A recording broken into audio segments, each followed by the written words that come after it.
میں حاملہ ہوئی تو شوہر کو اس بار ہر حال میں بیٹا چاہیے تھا۔ اگر میں نے بیٹی کو جنم دیا تو وہ مجھے طلاق دے دے گا، اس لیے میرا شوہر روزانہ رات کو اپنے ہاتھوں سے میرے لیے آم کا جوس بنا کر لاتا۔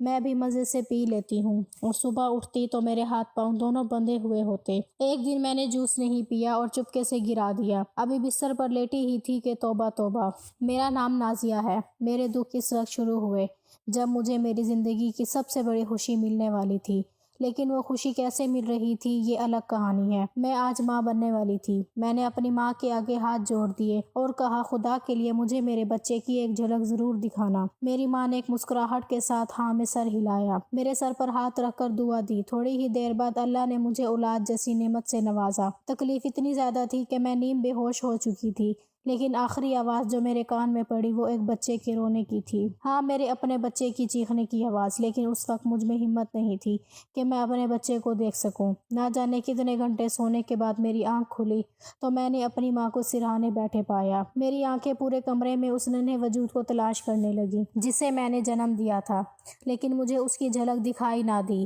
میں نے ماں سے پوچھا کہ میرا بچہ کہاں ہے؟ پہلی بار پوچھنے پر وہ خاموش رہیں، مگر جب میں نے دوسری مرتبہ زور دے کر پوچھا تو وہ افسردہ چہرے کے ساتھ بولی، تیرا بچہ مرا ہوا پیدا ہوا تھا۔ ان کی بات سننا تھی کہ میرے پورے جسم پر جیسے قیامت برپا ہو گئی۔ میں ایک دم چلا اٹھی اور بولی، آپ جھوٹ بول رہے ہیں، ایسا نہیں ہو سکتا۔ میں جانتی ہوں آپ لوگوں نے میرے بچے کے ساتھ کچھ غلط کیا ہے، لیکن ماں نے مجھے کسی بات کا جواب نہیں دیا۔ میں روتی رہی، چلاتی رہی۔ اسی چیخ و پکار میں اچانک نہ جانے کس نے میرے بازو میں ایک سوئی چبو دی۔ شاید وہ نیند کا انجیکشن تھا۔ اس انجیکشن کے لگتے ہی مجھ پر غنودگی طاری ہونے لگی۔ چند لمحے بعد رات ہو چکی تھی۔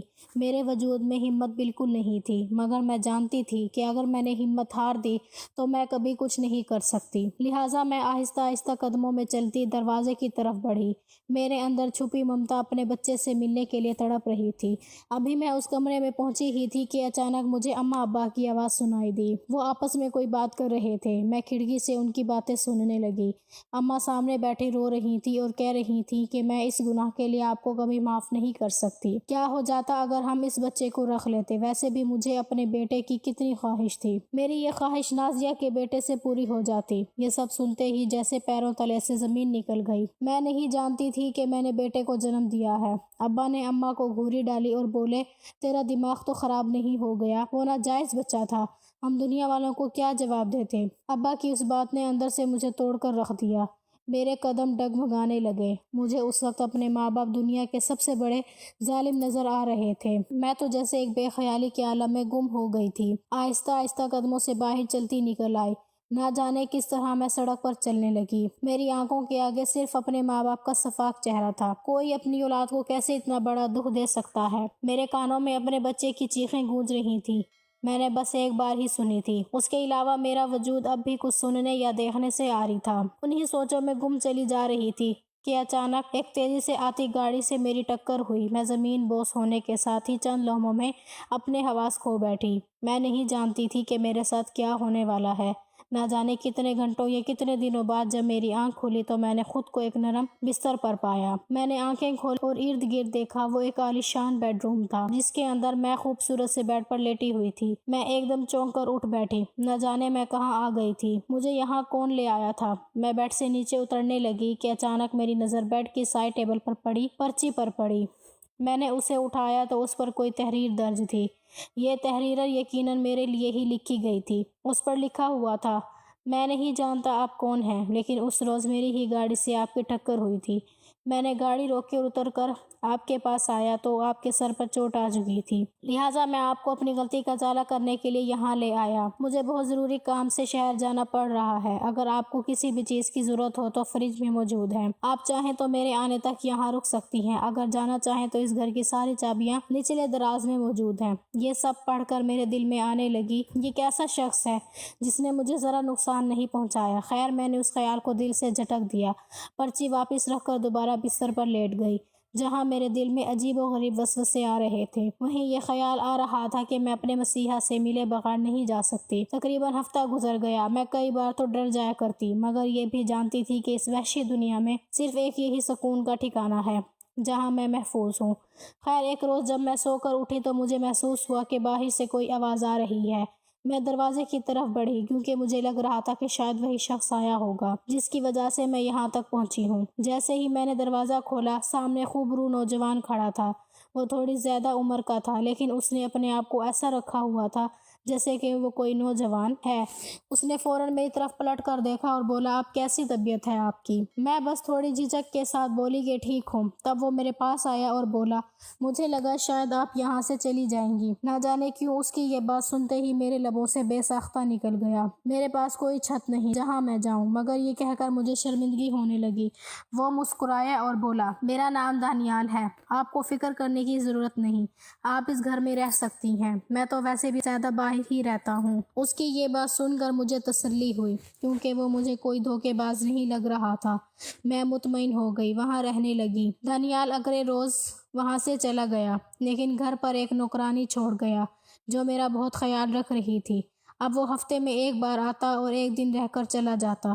تقریباً 2 ماہ گزر چکے تھے جب اچانک ایک روز وہ میرے کمرے میں آیا۔ اسے اپنے کمرے میں دیکھ کر میں چونک سی گئی۔ گھبرائے نہیں، میں بس ایک ضروری بات کرنے آیا ہوں۔ وہ بولا، میں نے جب سے تمہیں اس رات دیکھا تھا تب سے تمہیں پسند کرتا ہوں اور تم سے شادی کرنا چاہتا ہوں، لیکن اس سے پہلے میں تمہیں اپنی زندگی کے بارے میں کچھ بتانا چاہتا ہوں۔ میں پہلے سے شادی شدہ ہوں، میرا باپ کئی سال پہلے انتقال کر چکا ہے، میرا ایک بیٹا بھی ہے۔ مجھے میری بیوی کافی عرصہ پہلے چھوڑ کر بھاگ گئی تھی۔ اس کی سچائی کافی پریشان کن تھی، مگر میری حقیقت تو شاید ناقابل قبول تھی۔ اس نے مجھ سے پوچھا کہ اب اگر میں تم سے اس رشتے میں بندھنا چاہتا ہوں تو اس سے پہلے تم اپنے بارے میں مجھے سب کچھ بتاؤ۔ میں نے نم آنکھوں سے اس کی جانب دیکھا اور بولی، میرا نام نازیہ ہے، میں ایک درمیانے طبقے سے تعلق رکھتی ہوں، مگر میری بدقسمتی یہ تھی کہ میں ایک لڑکے سے محبت کر بیٹھی اور اس محبت میں ملاقاتوں کا سلسلہ بڑھا، ایسا بڑھا کہ میں امید سے ہو گئی، لیکن اس لڑکے نے مجھے قبول کرنے سے انکار کر دیا، مجھے چھوڑ دیا۔ میرے ماں باپ کو اس بات کا علم ہوا تو انہوں نے مجھے بہت زیادہ کوسا اور پھر خاموشی سے میرے اس بچے کو پروان چڑھنے دیا، پھر اسے پیدا ہوتے ہی مار دیا۔ اب میں نہ تو پیچھے جا سکتی ہوں، نہ ہی میرے پاس کوئی اور ٹھکانہ ہے۔ مجھے صرف ایک بات کا دکھ ہے کہ میں نے ایک بیٹے کو جنم دیا اور میں اپنے بیٹے کا منہ تک نہ دیکھ سکی۔ میری یہ بات کہنا تھی کہ اس کی آنکھوں میں چمک ابھری اور بولا، کیا تم نے ایک بیٹے کو جنم دیا ہے؟ میں نے کہا، ہاں، میں نے بیٹے کو جنم دیا، مگر اتنی بد نصیب ہوں کہ بیٹے کی شکل تک نہیں دیکھ سکی۔ اس نے بولا، فکر نہیں کرو، ہم پھر سے شادی کریں گے، ایک نئی زندگی گزاریں گے، اللہ تمہیں پھر سے بیٹے سے نوازے گا۔ اس کی باتیں سن کر مجھے بہت تسلی ہوئی۔ مجھے اس کی بات کی بہت خوشی تھی کہ اس نے مجھے میری حقیقت کے ساتھ قبول کر لیا۔ اگلے ہی دن اس نے مولوی صاحب اور چند گواہوں کو بلا کر نکاح پڑھا دیا۔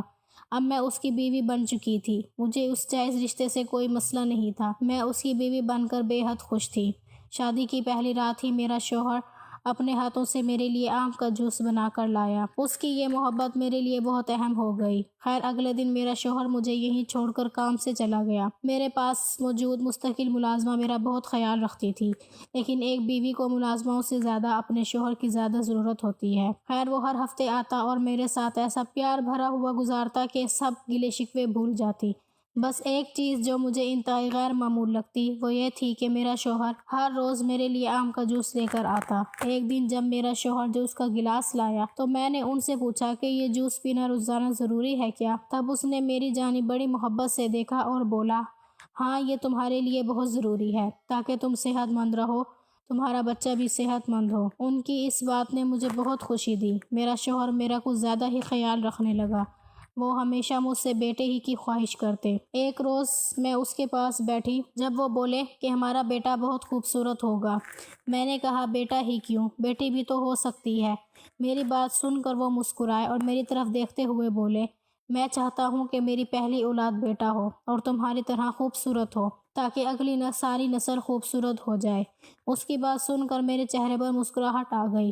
اس کے اچھے موڈ کو دیکھتے ہوئے میں نے ان سے اپنے دل کی ایک بات کہہ ڈالی۔ میں نے ان سے کہا کہ میں اس گھر میں بہت زیادہ تنہائی محسوس کرتی ہوں، چاہتی ہوں کہ آپ باہر نہ جائیں، آپ گھر واپس آ جائیں۔ پہلے تو وہ خاموش ہو گئے، پھر بولا، میں تمہیں اپنے ساتھ حویلی لے جاتا ہوں، لیکن وہاں پر تم کسی کو یہ نہیں بتاؤ گی کہ تم میری بیوی ہو۔ یہ سن کر میں پریشان ہو گئی کہ میں کسی سے کیوں یہ بات چھپاؤں۔ اس نے میری جانب بے پناہ محبت سے دیکھا، اپنے دونوں ہاتھوں سے میرا چہرہ تھام کر بولا، ابھی ہم کسی کو نہیں بتائیں گے کہ ہمارا رشتہ کیا ہے، لیکن آہستہ آہستہ سب تمہیں پسند کرنے لگیں گے تو میں خود یہ بات سب کو بتا دوں گا۔ اس کی اس بات پر میرے چہرے پر مسکراہٹ آ گئی۔ میں خاموش ہو گئی۔ میرے لیے یہی کافی تھا کہ وہ مجھے اپنے گھر لے جا رہا تھا، اپنی اصلی چھت تلے۔ اس روز ہم نے تیاری شروع کر دی۔ اگلے دن ہم اس کے گھر پہنچ گئے۔ ایک لمبا سفر طے کرنے کے بعد آخر کار ہم ایک عالیشان حویلی کے سامنے جا رکے، جس کا دروازہ گارڈ نے کھولا۔ حویلی کی شان و شوکت سے نظریں ہٹانا میرے لیے مشکل تھا۔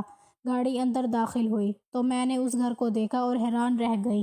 وہ گھر نہیں، کوئی محل تھا، سپنوں کا محل، وہ محل جو ہر لڑکی اپنے خوابوں میں دیکھا کرتی ہے۔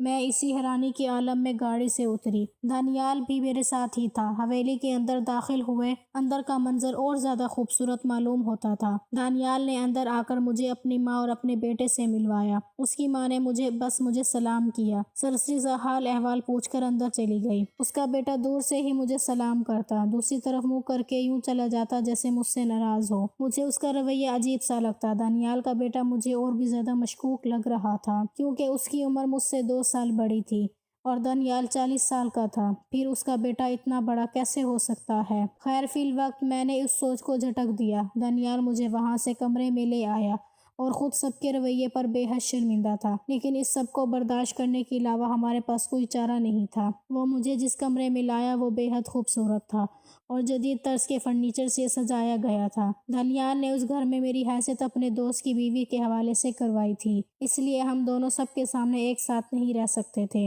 دانیال نے ایک دن مجھے ایسی بات کہی جو میرے ذہن میں عجیب سے وہم و گمان پیدا کرنے لگی۔ اس نے کہا کہ تم اپنے کمرے سے بلا وجہ باہر نہ نکلنا، اس حویلی سے باہر تو قدم بھی مت رکھنا، یہاں پر پاگل بھیڑیے ہیں جو تمہیں نقصان پہنچا سکتے ہیں۔ یہ دیکھ کر مجھے خواب سا محسوس ہوا، لیکن میں خاموش ہو گئی۔ پہلی رات وہ کمرے میں نہیں تھا، مگر اچانک مجھے سسکیوں کی آوازیں آنے لگی۔ مجھے یوں لگا جیسے کوئی زنانہ آواز ہے اور کوئی رو رہا ہے۔ میں ایک دم ڈر کر اٹھ بیٹھی۔ میں نے فوراً دانیال کو فون کیا۔ دانیال اس وقت کمرے میں آ گیا۔ میں گھبرائی ہوئی بیڈ پر بیٹھی تھی۔ اس کے آتے ہی میں زور زور سے رونے لگی۔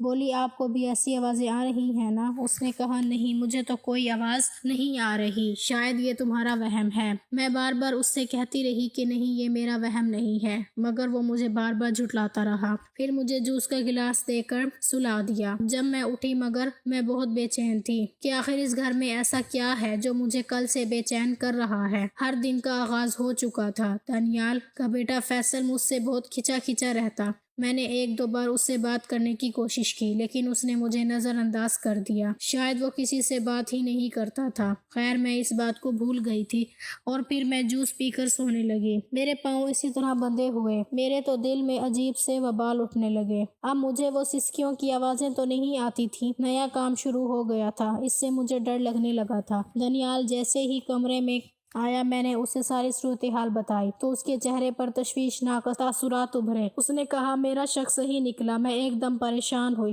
اور بولی، کون سا شک؟ اس نے کہا، بہت پہلے اس حویلی میں عجیب و غریب حرکتیں ہوتی تھیں۔ یہ سن کر میرے تو جسم سے جان نکل گئی۔ تب دانیال نے مجھے تسلی دیتے ہوئے کہا، تم فکر نہیں کرو، جیسے ہی ہمارا بیٹا پیدا ہوگا ہم یہاں سے کہیں اور چلے جائیں گے۔ اس کی یہ بات سن کر مجھے تسلی ہوئی۔ میں نے پانی کا گلاس سائڈ ٹیبل سے اٹھا کر پینے کے لیے ہاتھ آگے کیا تو مجھے کھڑکی میں فیصل کھڑا نظر آیا۔ جیسے ہی میری نظر اس پر پڑی وہ وہاں سے بھاگ گیا۔ شاید وہ ہماری باتیں سن رہا تھا۔ میرا ذہن عجیب سی کشمکش میں مبتلا ہو گیا کہ آخر یہ کیا چکر ہے۔ مجھے بھی ڈر لگ رہا تھا کہ کہیں فیصل ہم دونوں کے بارے میں کسی کو بتا نہ دے، لیکن میں نے دانیال سے اس بات کا ذکر نہیں کیا۔ دانیال سے ضد کی کہ اب آپ گھر والوں کو ہماری سچائی بتا دیں، مگر وہ میری اس بات پر راضی نہیں ہو رہا تھا۔ اگلے دن میں نے تہیہ کر لیا کہ میں فیصل سے خود ملوں گی۔ اس سے پہلے کہ میں اس کے پاس جاتی وہ میرے کمرے میں آیا۔ اس کے چہرے پر عجیب سے تاثرات تھے۔ وہ بھی اندر داخل ہی ہوا تھا کہ دانیال آ گیا۔ اس نے شدید شعلہ بار نگاہوں سے فیصل کی جانب دیکھا اور کہا، اسی وقت کمرے سے نکل جاؤ۔ اس کی بات سنتے ہی فیصل وہاں سے چلا گیا، جبکہ دانیال میری طرف مڑ کر غصے سے بولا، میں نے تمہیں منع کیا تھا نا کہ تم اس سے بات نہیں کرو گی، آخر پھر تم نے اسے کیوں کمرے میں آنے دیا؟ اس کو اس قدر غصے میں نے پہلی بار دیکھا تھا۔ میں نے فوراً معافی مانگنا بہتر سمجھا، کہا کہ اسے معاف کر دو، آئندہ ایسا نہیں ہوگا۔ میری بات پر وہ چپ تو ہو گیا، لیکن اس کے بعد مجھ پر کڑی نگرانی رکھنے لگا۔ دوسری جانب میرے اندر فیصل سے بات کرنے کی لگن اور بڑھ گئی۔ ایک دن جب دانیال گھر پر نہیں تھا میں خود فیصل سے ملنے اس کے کمرے میں چلی آئی۔ پہلے تو وہ مجھے دیکھ کر حیران ہوا، مگر پھر میں نے اسے فوراً کہا کہ حیران مت ہو، میں تم سے کچھ ضروری بات کرنے آئی ہوں۔ وہ میری جانب سوالیہ نظروں سے دیکھنے لگا، پھر بولا کیا پوچھنا چاہتی ہیں آپ؟ میں نے کہا وہ سب جو تم جانتے ہو۔ تب فیصل چند سیکنڈ خاموش رہا، پھر بولا میں جانتا ہوں آپ کا دانیال چچا کے بیچ کا کیا تعلق ہے۔ اس کے منہ سے دانیال چچا کا لفظ سن کر مجھے حیرت ہوئی۔ میں نے کہا دانیال چچا؟ تب وہ بولا جی ہاں، میں دانیال چچا کا بیٹا نہیں ہوں، ان کے بھائی کا بیٹا ہوں، جسے انہوں نے بہت سال پہلے جائیداد کی ہوس میں مار ڈالا تھا۔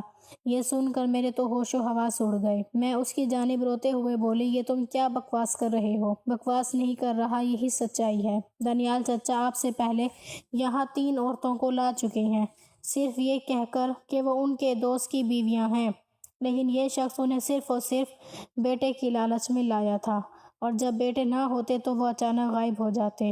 کوئی نہیں جانتا کہ وہ کہاں ہے، لیکن ایک بات ہے کہ رات کے وقت حویلی میں کسی کو بھی کمرے سے باہر نکلنے کی اجازت نہیں ہے۔ میں نے کہا کہ میں کیسے یقین کر لوں تمہاری باتوں کا؟ تب اس نے کہا کہ کمرے سے نکل کر دیکھ لینا، پھر دانیال چچا کا رویہ میرے سب سوالوں کے جوابات دے دے گا جو آپ کے پیروں میں باندھا جاتا ہے، صرف اس لیے کہ اگر آپ اٹھ کر چلنے لگیں تو گر جائیں اور وہ محتاط ہو جائیں۔ اس کے ہر لفظ نے میرے اندر سنسنی بکھیر دی۔ مجھے یوں لگ رہا تھا جیسے میں کڑکتی دھوپ میں کھڑی ہوں۔ میں نے بے یقینی سے آگے بڑھ کر اس کا گریبان پکڑ لیا۔ میں سب جانتی ہوں، یہ سب تم صرف اور صرف اپنے باپ کا بدلہ لینے کے لیے کر رہے ہو۔ تم جھوٹ بول رہے ہو، دفع ہو جاؤ یہاں سے۔ اس نے اطمینان سے اپنا گریبان چھڑوایا اور بولا اگر آپ کو میری بات کا یقین نہیں تو آج سے آپ یہ جوس کا گلاس نہ پئیں، کیونکہ اس میں وہ نشہ آور دوا ملاتا ہے، پھر آپ کے پاؤں بھی باندھ دیتا ہے، اگر آپ اٹھ بھی جائیں تو چل نہ سکیں۔ اس کے ایک نئے انکشاف نے مجھے مزید پریشانی میں مبتلا کر دیا۔ میرا دل تیزی سے دھڑک رہا تھا۔ میں نے اسے بس اتنا ہی کہا کہ تم یہاں سے چلے جاؤ، سچ تک میں خود پہنچ جاؤں گی۔ وہ وہاں سے چلا گیا۔ میں دل میں دعائیں کرنے لگی کہ یہ سب سچ نہ ہو۔ وہ دن میں نے کیسے گزارا صرف میں جانتی ہوں۔ رات ہوتے ہی دانیال میرے لیے جوس لے آیا۔ میں نے کہا میرا دل نہیں کر رہا، میں نہیں پیوں گی۔ کہنے لگا یہ تو تمہیں پینا پڑے گا۔ میں نے کہا کہ اگر میں نے یہ جوس پی لیا اور میری طبیعت خراب ہو گئی تو ہمارے بیٹے کو بھی کچھ ہو سکتا ہے۔ یہ سنتے ہی اس نے گلاس واپس میز پر رکھ دیا اور بولا ٹھیک ہے، جیسا تم چاہو گی ویسا ہی ہوگا۔ اس کے بعد وہ بستر پر لیٹ گیا۔ میں جانتی تھی کہ آج وہ پہلے سے محتاط ہو کر میرے ہاتھ پاؤں باندھے گا۔ میں پوری رات جاگتی رہی، میرے کانوں میں وہ سسکیاں گونج رہی تھیں۔ رات کے 2 بجے کا وقت تھا جب دانیال بستر سے اٹھ کر کمرے سے باہر گیا۔ میں بھی دبے قدموں اس کے پیچھے چل پڑی۔ اس نے کچن سے کھانا لیا اور باہر جا کر زمین سے ایک فرش کی طرف بنا ہوا تختہ ہٹایا۔ اس سے کوئی اندازہ نہیں لگا سکتا تھا کہ آگے کیا ہوگا۔ میں وہیں سے آوازیں سننے لگی۔ دانیال کے اندر جاتے ہی وہ سسکیاں تھم گئی۔ وہ اندر سے عورتوں کی رونے کی آوازیں تھیں۔ وہ عورتیں دانیال کی منتیں کر رہی تھیں کہ خدا کے لیے ہمیں یہاں سے نکلنے دو، لیکن دانیال ان کا مذاق بنا رہا تھا۔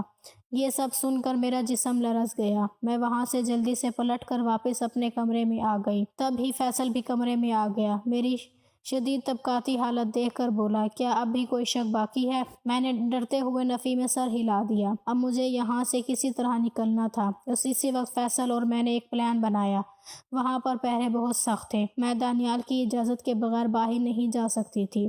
اگلے روز میں نے دانیال سے کہا کہ میری طبیعت خراب ہے، مجھے ڈاکٹر کے پاس لے چلو۔ پہلے تو وہ اس بات پر راضی نہیں ہوا، لیکن جب میں نے کہا کہ اگر تم ڈاکٹر کے پاس نہ لے کر گئے تو ہمارے بیٹے کو کچھ ہو جائے گا، یہ سنتے ہی وہ راضی ہو گیا اور مجھے ڈاکٹر کے پاس لے گیا، مگر میرے دل میں کچھ اور ہی چل رہا تھا۔ وہاں جا کر ابھی ہم اپنی باری کا انتظار کر ہی رہے تھے کہ اچانک پولیس نے چھاپا مار دیا اور دانیال کی 3 بیویاں بھی ان کے ساتھ تھیں۔ شاید یہ لوگ پہلے ہی انہیں چھڑا کر لے آئے تھے۔ سب نے دانیال کے خلاف گواہی دی اور دانیال کو ذہنی مریض ثابت کیا۔ دانیال تو غصے سے آگ بگولا ہو گیا تھا، لیکن اب وہ کچھ نہیں کر سکتا تھا۔ اسے پولیس پکڑ کر لے گئی۔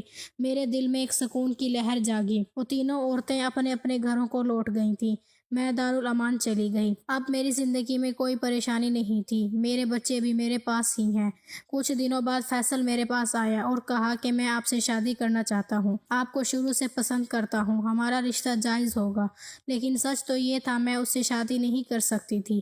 میں نے اسے یہ کہہ کر انکار کر دیا کہ اب میں مرد ذات پر اعتبار نہیں کر سکتی، تم سے شادی کر کے کوئی نیا رشتہ نہیں بنانا چاہتی۔ میری بات سن کر وہ خاموشی سے لوٹ گیا۔ لیکن میں آپ سب سے پوچھنا چاہتی ہوں، کیا مجھے فیصل کی پیشکش قبول کر لینی چاہیے یا خاموشی سے اپنی زندگی گزار لینی چاہیے؟ اگر آپ کو یہ کہانی اچھی لگی ہے تو اس ویڈیو کو لائک کیجئے۔ اس طرح کی مزید کہانیاں سننے کے لیے ہمارے چینل کو ضرور سبسکرائب کیجئے گا۔ کہانی سننے کا شکریہ۔ آپ سے ملاقات ہوگی اگلی ویڈیو میں، تب تک کے لیے اللہ حافظ۔